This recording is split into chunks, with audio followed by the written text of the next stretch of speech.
So to begin, music is part of the Hyldr Chronicles as a literary piece already. But have you always had in mind the idea of pushing the story further with a band singing about it? Hello, Adrien, and thank you for your questions. Well, yes, music is rooted in my literary work, and I have tried to write a story beforehand for a personal musical project that never came to light. The story was a 1,000-page sci-fi novel with characters I cannot talk about yet. I wrote lots of songs that dived into the stories of many characters of that book, and both types of media helped bring them to life. However, I decided that the story had too many flaws and needed to be rewritten. It took 3 years to complete, so I wasn't eager to start all over again. So I find that blending storytelling and songwriting is very fruitful. It gives a song a special flavor that is easier to build upon when working with other artists. For instance, when V from Hyldr asked me to try some vocals on his new songs, I improvised a few lyrics inspired by the Edda. Nothing too precise, mostly a vague picture of Vikings, the tragedy of two lovers and cursed lands. It was only when V suggested using a yokai theme about two foxes escaping hunters and ending up dead in a fox shrine that I decided to add a backstory to all songs we had previously written. It opened the floodgates for a whole new story that has brought me today to the steps of my first unpublished novel I was telling you about. The Hyldr Chronicles leads directly to that old book that I have now figured out, although a lot still needs to be done, and not just writing it.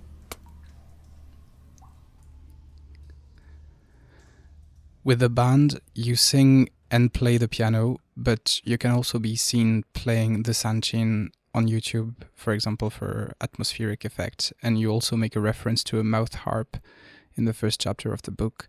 So would you ever consider adding folk instruments to the future music of Hyldr? Oh yes, definitely. I dream of harps, kotos and taiko drums, and perhaps a tonkari. Or the sanchin would be a good start, although this instrument is from Okinawa and doesn't fit in too well with the story. You could say that my Casio piano doesn't do wonders for Norse mythology either, but perhaps a mukuri or the tonkari would be more fitting. There's also another instrument I would love to find one day and learn how to play. The quina flute, made of bones. That said, being surrounded by talented musicians allows me to go on stage and let go, not be chained to a static instrument.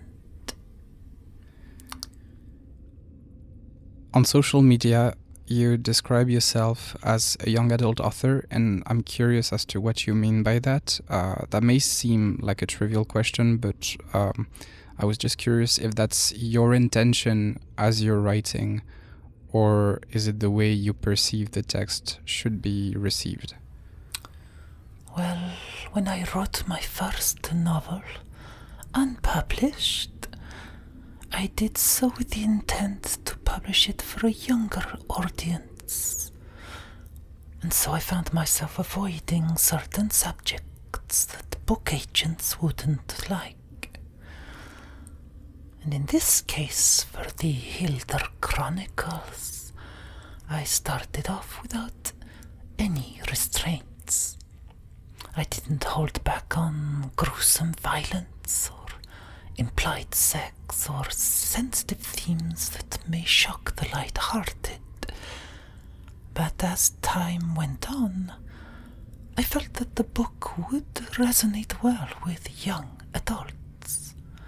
Because after all, publishers and agents need to sell your book under a specific category. And of course, I believe adults will find the book's contents interesting too, as they do appear to on YouTube. Otherwise, I think the young adult category has an amusing connotation, I believe. A young adult could also be an adult who remains young-minded and still enjoys the thrills they used to love as kids growing up. Preserving that childhood fascination throughout one's life is important, and unfortunately often dulled down by the world that awaits teenagers. Hence, the book is for young adults and the curious young.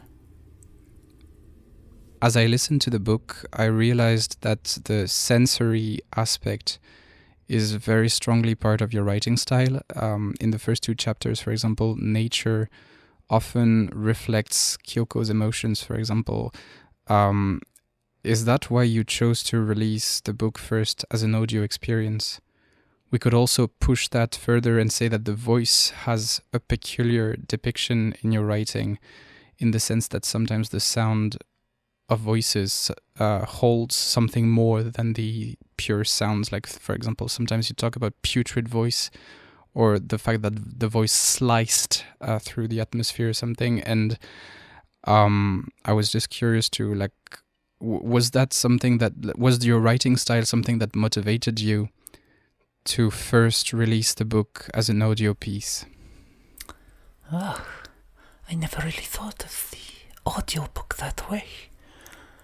Of course, the process of listening to a book that is read by the author offers an exclusive point of view that you wouldn't get without sound.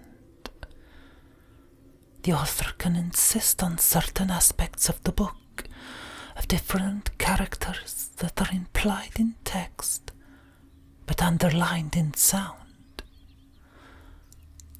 The added soundtrack, made of ghostly choirs I sing, or sounds from nature, gives a whole new dimension to the story that you don't get directly from a paperback novel. Yet, you may have heard me write this in the YouTube comment section, that listening to an audio book does undermine the reader's imagination. The sounds, the voice of the author, the images, all deform the world that readers would create for themselves when reading the book.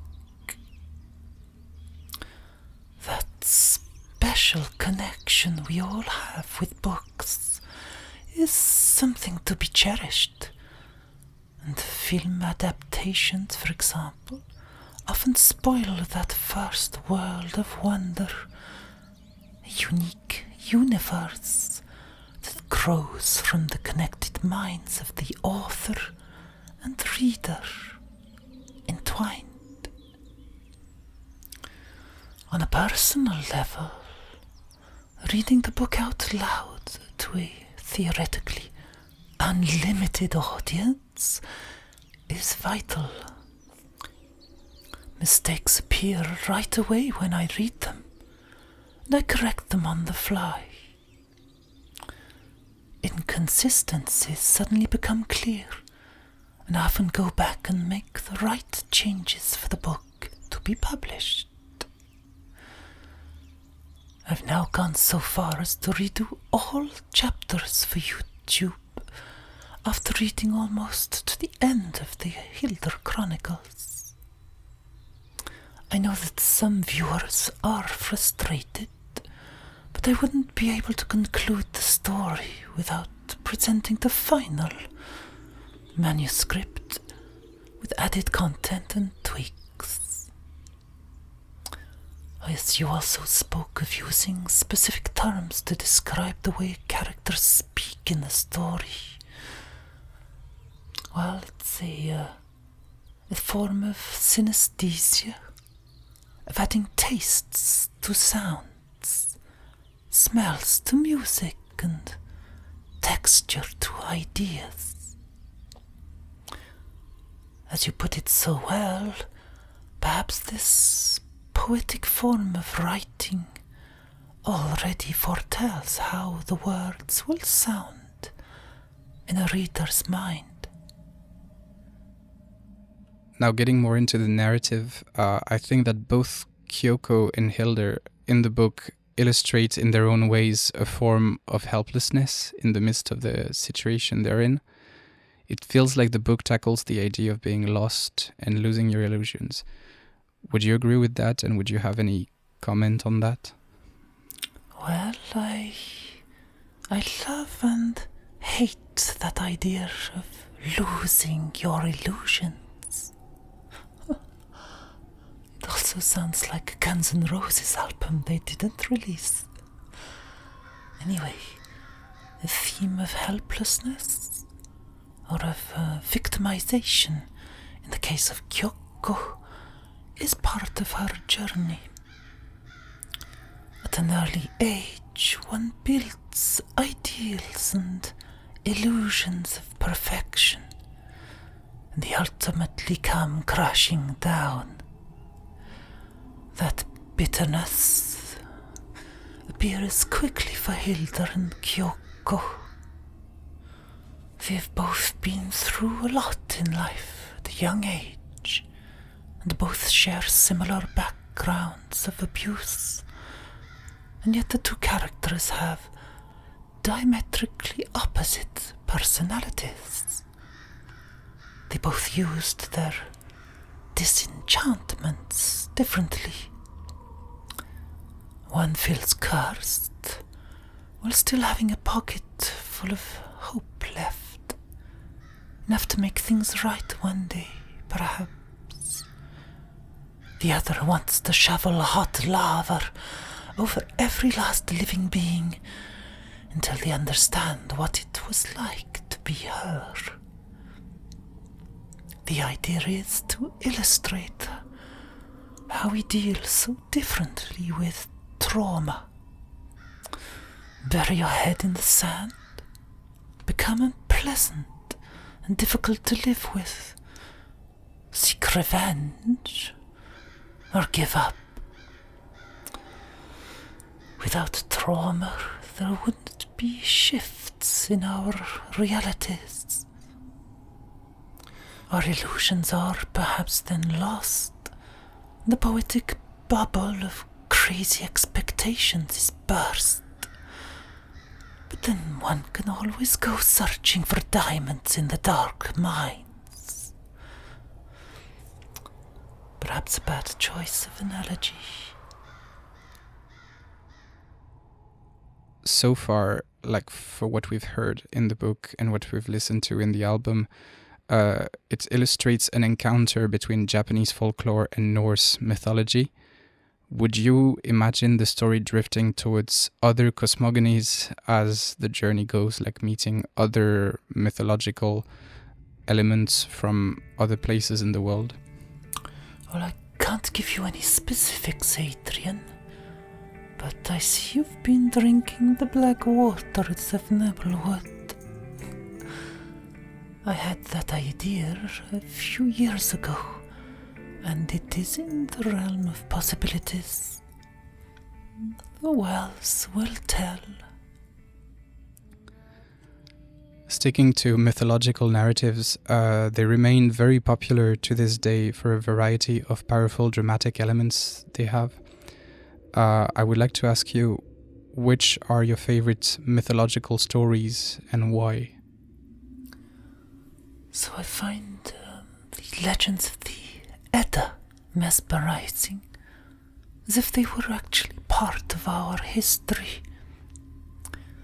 They depict troubled times of not that long ago, with romantic tragedies and fabulous stories that still resonate to this day. The extensive Norse mythology has a sensual appeal that refurbishes our lost illusions and drags our dusty minds out of the conveyor belt existence we often believe we are living and can't escape from. I suppose that is the beauty of religion. And all religions are crammed with awesome stories to solidify their foundations. Faith is to hold on to your illusions. You must feed on the imaginary, and I understand why most human beings need to feed from that. But behold the day the veil falls.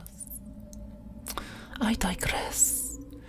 I was going to say that Hinduism and Shintoism are universes of interesting stories I would like to dive into one day. I did enjoy Siddhartha and more so Osamu Tezuka's Buddha series. In there, Tezuka's views on life are as profound and soul-lifting as you can get.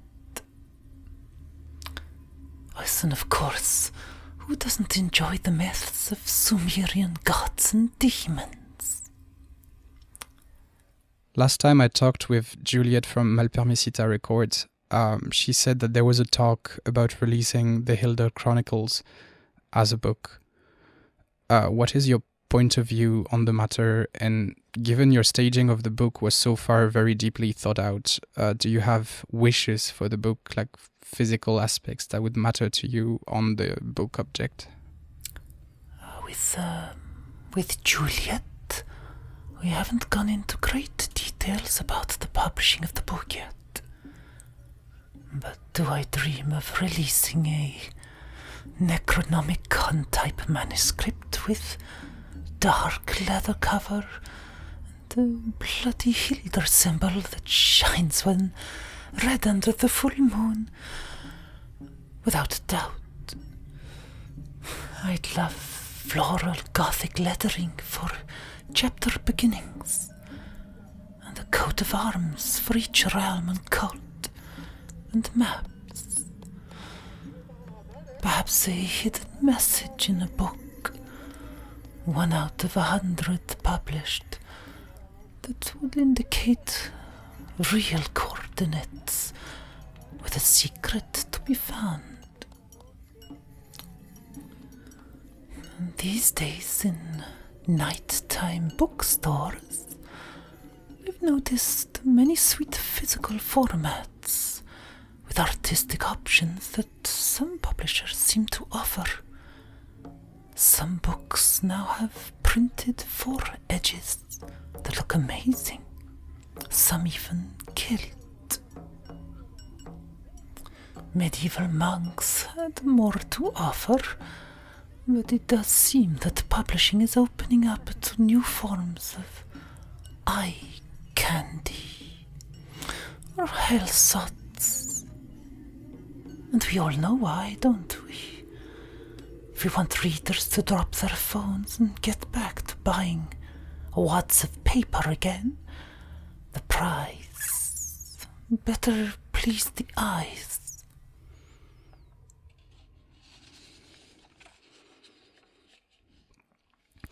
dealing with like any kind of narrative piece, there is this idea that as soon as something is published, it kind of escapes the grasp of the author and it opens itself to the interpretation of listeners, readers, spectators, etc. But is there an aspect, or are there aspects of the Hyldr Chronicles that you would like to put forward and that you would want people to understand and like to interpret properly? Like, is there anything in the book that you would specifically like people to perceive?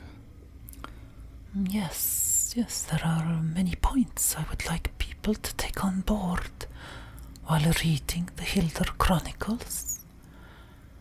One that comes to mind is that I do not condone violence or rape for obvious reasons. These two harsh aspects of human depravity do appear a lot in the books, and I will try to explain why. Firstly, the theme of violence conveys how it can directly bend someone's reality. It expresses in a dramatically crude fashion how our lives are shaped by others.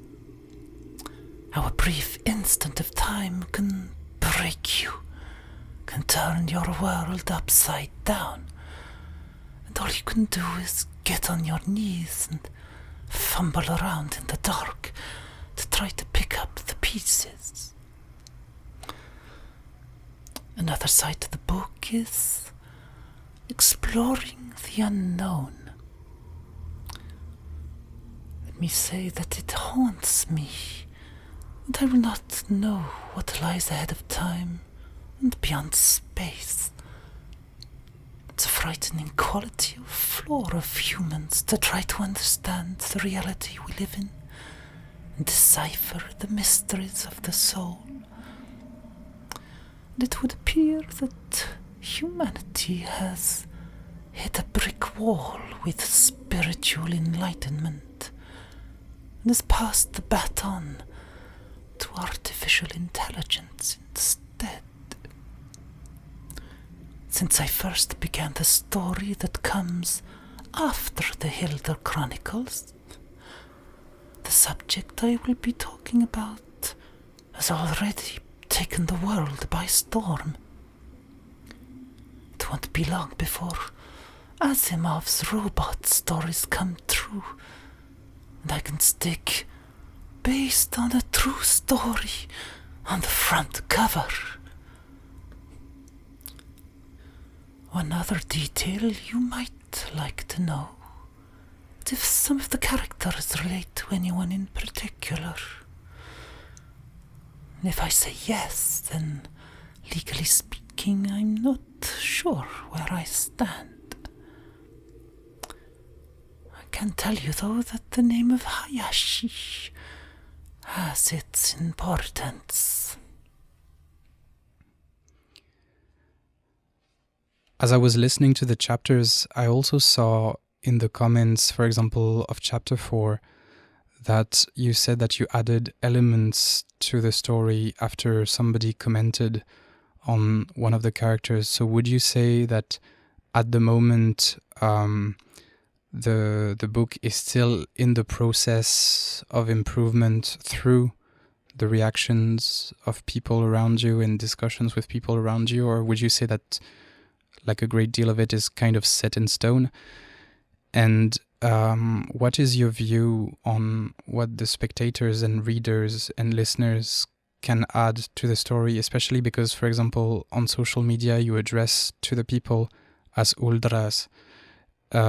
Is that in a certain way a way to add your audience in the story and to get them involved? Well, in this day and age, having feedback from anyone around the globe is sometimes challenging and disturbing, but mostly inspiring. It's a kind of luxury to hear the listener's impressions before completing the book, And as I said before, I have been uploading corrected chapters right up to Woodland Shrine that was re-released today. I was going to keep some exclusive chapters for the physical book, and yet I also wanted to thank the people who've been following the journey so far by giving extra meat to gnaw off the bone. There will be more added in the printed book, of course, and for those who seek to restore their personal realm of imagination while reading it, you know that you'll be rid of my haunting voice if you buy the book. So yes, I'm still making minor corrections here and there, although the book is now finished. Proofreading yourself isn't obvious, and as an author, it doesn't matter how many times you read a damn chapter, you still don't see you spelled Needhogger or Green Elger wrong again. I like, yes, your take on Hyldr and the connection with getting the audience involved. I think you hit the nail on the head there. Getting an audience fully on board is definitely the goal. And if the ship is sturdy enough, it should stay afloat and take them to many ports in many exotic lands. In my opinion, we are all Hyldr, people of the mist. Our visions, our dreams, desires are mostly corrupted by narratives we've been fed, and yet all Hyldrs possess the ability to change, shape-shift, become who they really are. Sometimes that's something that others may consider to be horrific and abnormal. Other times it's a dazzling aspect of your personality you didn't even know existed. And in all cases, it doesn't matter what the others think, which does contradict my process of truly being interested in what you, Adrien, and the wider audience thinks. I have trouble not caring, which is tough as an online being. I just wanted to ask you one last question that is not meant to be in the interview. It's just like from a curious music enthusiast to another. I was just curious to know if you knew a music project named Sopor Æternus and the Ensemble of Shadows, and if so, what is your opinion on it? As I said again, like it's not part of the interview and feel free not to answer. It's just that although the music of this project and Hyldr's one are in many ways different, I feel that there are some similarities. First of all, because they both dwell in the gothic realm, but also because there is in both situations a kind of charismatic, beyond human mind carrying the project narratively and musically. And so I was just curious to know if you knew that project and if you had any opinion on it. That's completely irrelevant, I just had to say it. No, I didn't know Sopor Æternus at all. The first song I just listened to was Hyldr Palestra. I noticed a sort of bewitched Morrissey voice from the artist. And then I was shocked to hear a chord sequence I've used in the past, to tell of a magical experience when entering a nunnery where a choir was singing to their god. It's strange because I sang in a similar way on this song about the number 9, like the 9 singers. X. And then it reminded me of that song in Silence of the Lambs by Diane Lucky called Goodbye Horses, when Buffalo Bill puts on his victim's skin suit to crack out of his pupa and become a butterfly. And then after reading about Anna Varney, I suppose V must be my Hyldr, although we didn't meet in a gothic club. The gothic club met us.